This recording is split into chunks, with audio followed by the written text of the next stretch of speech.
जाओ और रिसर्च करो, एमए करो, पीएचडी करो, और अगर तुम्हें इस काम में कोई रोके तो फिर हमारे पास आओ। दोस्तों, ये शब्द थे हाईकोर्ट के उस जज का जिनके सामने ताजमहल के तहखाने में बने 20 कमरों को खोलने की याचिका डाली गई थी। दरअसल दोस्तों, देश भर में महंगाई और रोजी रोटी के सवाल को ढकने के लिए भाजपाई दंगाई ब्रिगेड ने धार्मिक चादरों का इस्तेमाल करना शुरू कर दिया है। जिस तरीके से श्रीलंका में सिंगली ब्रिगेड, जो कि वहाँ की बहुलतावादी आबादी है, उसका इस्तेमाल वहाँ की सत्ताधारी पार्टी ने अपनी सत्ता हथियाने के लिए किया, और आज श्रीलंका का हश्र देख पा रहे हैं आप। लेकिन गजब बात यह है कि श्रीलंका की नफरती ब्रिगेड यानी कि श्रीलंकाई सरकार यानी कि श्रीलंकाई सत्ताधारी पार्टी का नफरती अंधभक्त आज भी नहीं सुधरा है। और ठीक वही हाल भारत में सत्ताधारी पार्टी के गोबर भक्तों का है। कहीं ना कहीं दोस्तों, इसी फहरिस्त में ये जो लोग हैं जो आम जनता को मूलभूत आवश्यकताओं, जरूरी मुद्दे से ध्यान भटकाकर जाति और धर्म के उन्माद में भटकाकर देश में नफरत को बढ़ावा देना चाहते हैं और बदले में सत्ता पर खुद की ताजपोशी चाहते हैं। दोस्तों, ऐसे लोगों के लिए ही हाईकोर्ट के जज डीके उपाध्याय ने सुनवाई के दौरान जमकर फटकार लगाई। उन्होंने कहा कि पहले जाओ, रिसर्च करो, पढ़ाई करो, एमए करो, पीएचडी करो, और अगर तुम्हें इस काम में कोई रोके तो फिर हमारे पास आना। क्या इतिहास तुम्हारे अनुसार पढ़ाया जाएगा? दोस्तों, मैं ये तमाम बातें अपने मन से नहीं कह रहा हूं। ये तमाम बातें उस जज के द्वारा कही गई है, उस नफरती भाजपाई कार्यकर्ता को, जिसने ये रीट डाली थी कि ताजमहल के तहखाने में बने 20 कमरों को खोला जाए, उसमें हिंदू देवताओं की मूर्तियां बंद की गई है, कैद की गई है।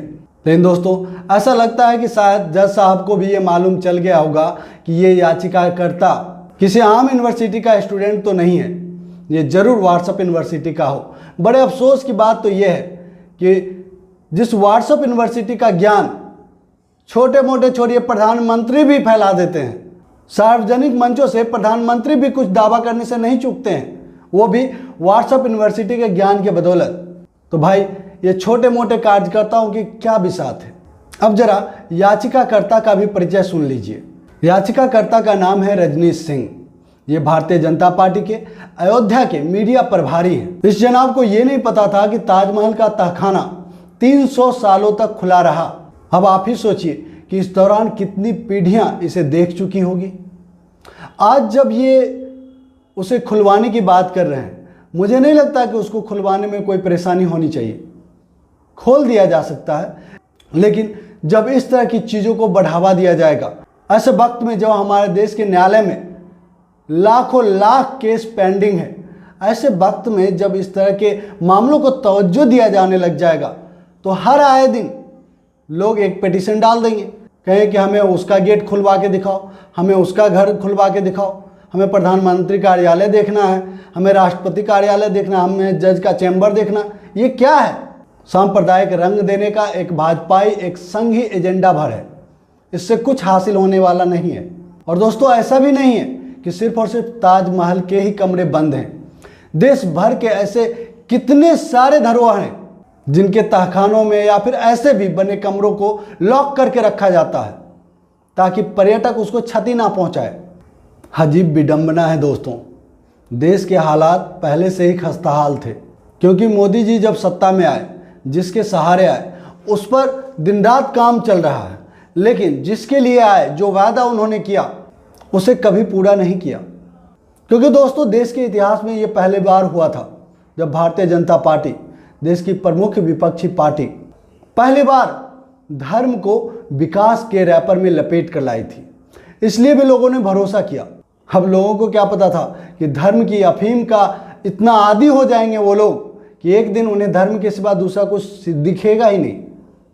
और आज वही हो रहा है। धार्मिक उन्माद दिन ब दिन बढ़ते जा रहे हैं, लेकिन देश की प्रगति के लिए जो वादे किए गए थे, याद है, पेट्रोल के दाम 30 रुपये हो जाएंगे, डीजल 25 रुपये हो जाएंगे, डॉलर के सामने रुपया एकदम कलेजा तान के खड़ा हो जाएगा। लेकिन आज क्या हालात है? बेरोजगारी, हर साल 2 करोड़ नौकरी, लेकिन हुआ क्या? अगर हर साल 2 करोड़ नौकरी के हिसाब से जोड़ लिया जाए तो 16 करोड़ नौकरी मोदी सरकार को दे दिया जाना चाहिए था देश के युवाओं को।